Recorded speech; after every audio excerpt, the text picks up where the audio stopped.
પ્રસ્તુત કરતા મણિનગર શ્રી સ્વામિનારાયણ ગાદી સંસ્થાન, શ્રી સ્વામિનારાયણ મંદિર, મણિનગર, અમદાવાદ, ગુજરાત, ભારત. વિષય: શ્રી અબજી બાપાશ્રીની વાતો, ભાગ પહેલો. વાર્તા 19મી. વૈશાખ વદી 9ની રાત્રિએ સાધુ નારાયણદાસજીએ પૂછ્યું છે, અમને અનાદિ મહામુક્તરાજ સદગુરુ સ્વામી નિર્ગુણદાસજીએ મૂળ અક્ષરથી પર શ્રીજી મહારાજના તેજરૂપ અક્ષરધામ નોખું છે એમ વાત કેમ નહીં કરી હોય? ત્યારે બાપાશ્રી બોલ્યા છે, સ્વામી તો મૂર્તિમાં રહેતા હતા અને જ્યારે અમે ભેગા થતા ત્યારે એવી જ વાત કહેતા. અમે અને સ્વામીશ્રી તો મૂર્તિમાં ભેગા છીએ અને મૂર્તિમાં રહ્યા થકા અહીં દર્શન આપીએ છીએ. એમનું કાંઈ પણ અજાણ્યું નહોતું, પણ તે ટાણે ઉપાધિ કરનાર હતા. તે શ્રી કૃષ્ણથી પણ મહારાજને પર ન કહેવા દેતા.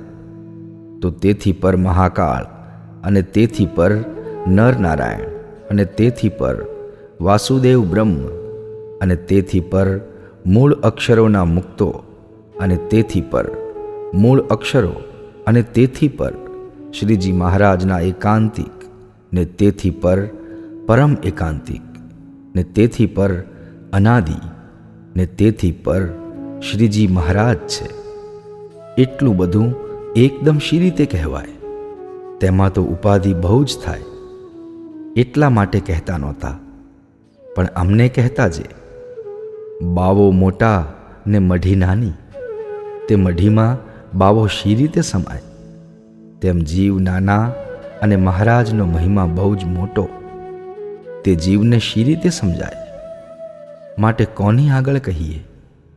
મનમાં સમજી રહીએ છીએ, પણ કોઈને જેમ છે તેમ કહેવાતું નથી. શ્રીજી મહારાજને શ્રી કૃષ્ણ જે મૂળ પુરુષ તેથી પર કહીએ છીએ, એટલામાં પણ ઉપાધિ થાય છે. જે સ્વામીને વાતો ન કરવા દેવી, ને જો શ્રી કૃષ્ણથી મહારાજને પર કહે તો કાઢી મૂકવા.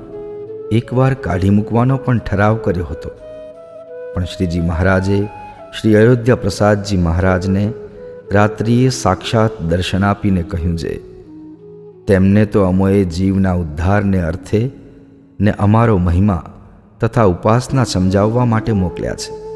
એ તો અમારી મૂર્તિમાં રહેલા અનાદિમુક્ત છે, અને અમારી ઈચ્છાથી અમારી મૂર્તિમાં રહ્યા થકા અહીં દેખાય છે એવા સમર્થ છે. માટે એમને આ દેશમાંથી જવા દેશો નહીં. જો જવા દેશો તો એ તમારે ઘરેણા રૂપ છે, તે તમારા દેશનું ભૂષણ જતું રહેશે. શ્રી ગોપાળાનંદ સ્વામીને આ દેશમાં આવવાની અમે આજ્ઞા કરી હતી, તેમને પણ આવવાની તમે ના પાડી, તેથી એ પણ આવતા નહોતા. અને વળી આ પણ જશે તો અમારી ઉપાસના કોણ પ્રવર્તાવશે? માટે એમને આ દેશમાં રાખો. એ જે વાતો કરે તે સત્ય માનજો, ને એમનું અપમાન કરવા દેશો નહીં. એ અમારી આજ્ઞા પાળશો તો અમે પ્રસન્ન થઈશું. એ તો અમારી ઈચ્છાથી દર્શન આપે છે, નહીં તો સ્વતંત્ર મુક્ત છે. અદૃશ્ય થઈ જશે તો અમારી ઉપાસના પ્રવર્તશે નહીં, માટે તેમને જવા દેશો નહીં. એમ કહીને શ્રીજી મહારાજ અદૃશ્ય થઈ ગયા. સવારે શ્રી અયોધ્યા પ્રસાદજી મહારાજે સ્વામીશ્રીને બોલાવીને કહ્યું છે, તમે જશો નહીં. તમને કોઈ ઉપાધિ કરતા હશે તે અમે નહીં કરવા દઈએ. શ્રીજી મહારાજના મહિમાની વાતો સુખેથી કરો. પછી સ્વામીશ્રી ગયા નહીં. તેથી મોટા મોટા સંતોએ આચાર્યજી મહારાજને કહ્યું છે, તમે કેમ ના પાડી? એમ સંવાદ થયો. તે દિવસે હરિજનની ઘેબરની રસોઈ હતી, ને ચોકમાં ચંદની તળે પંક્તિ થવાની હતી. તે રંગોળી પૂરી હતી, પણ મહારાજ શ્રી પીરસવા ઉઠ્યા નહીં, ને કહ્યું છે, નિર્ગુણદાસજી સ્વામીને રાખવાની હા પાડો તો જ પીરસવા ઉઠીએ. સર્વે સંતોએ હા પાડી. મહારાજશ્રીએ કહ્યું છે, અમને શ્રીજી મહારાજે દર્શન આપીને કહ્યું છે, એમને જવા દેશો નહીં. એમને અમે મોકલ્યા છે, માટે અપમાન કરવા દેશો નહીં. માટે તમે કોઈ એમનું અપમાન કરશો નહીં, ને તે જે વાતો કહે તે સાચી માનજો. એમ મહારાજશ્રીએ વાત કરી ત્યારે સર્વેએ કહ્યું છે, બહુ સારું મહારાજ. પછી મહારાજ પીરસવા પધાર્યા. એવી ઉપાધિઓ વારંવાર થતી, તેથી કહેતા નહીં, પણ જાણતા નહોતા એમ ન જાણવું. સ્વામીશ્રી તો બધુંય જાણતા, પણ ઉપાધિ થતી એટલા સારું કહેતા નહીં. માટે આજ સમજો, પણ સંશય કરશો નહીં.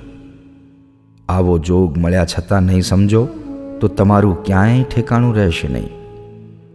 વચનામૃતમાં બધાય શબ્દ છે.